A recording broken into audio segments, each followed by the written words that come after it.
ইসরায়েলের প্রধানমন্ত্রী বেনিয়ামিন নেতানিয়াহুকে আল্লাহর কাছে পাঠিয়ে দেওয়ার হুমকি দিয়েছেন তুরস্কের প্রেসিডেন্ট এরদোয়ান। এই ঘটনায় ইসরায়েলের সঙ্গে তুরস্কের তীব্র উত্তেজনা দেখা দিয়েছে। ইতিমধ্যে ইসরায়েলের পররাষ্ট্রমন্ত্রী তেল আবিবে নিযুক্ত তুর্কি উপরাষ্ট্রদূতকে তলব করার নির্দেশ দিয়েছেন।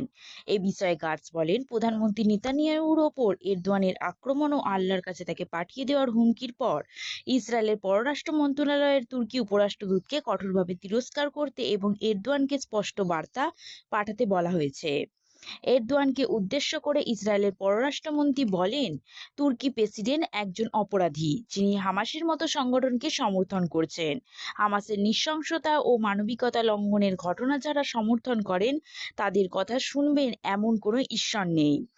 ইসরায়েল মন্ত্রীর এমন মন্তব্যের পর পাল্টা প্রতিক্রিয়া দেখিয়েছেন তুর্কি পররাষ্ট্র মন্ত্রণালয়ের মুখপাত্র। তিনি বলেন, তুরস্ক শক্ত কথা বলে যাবে এবং ফিলিস্তিনি জনগণের নিপীড়নের শিকার হওয়া বিষয়টি বৈশ্বিক এজেন্ডা রূপান্তরিত করবে। 6 মাস ধরে ইসরায়েল গাজায় যে অপরাধ চালাচ্ছে তা আর লুকিয়ে রাখা যাবে না এবং তাকে গণহত্যার বিচারের মুখোমুখি হতে হবে। এর আগে চলতি মাসের শুরুর দিকে নেতানিয়াহুকে ইতিহাসের সবচেয়ে খারাপ স্বৈরশাসক হিটলার, মুসোলিনি ও স্ট্যালিনের সঙ্গে তুলনা করেছিলেন এরদোয়ান।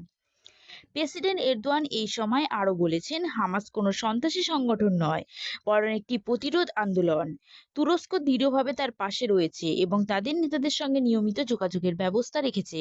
International news Bangla.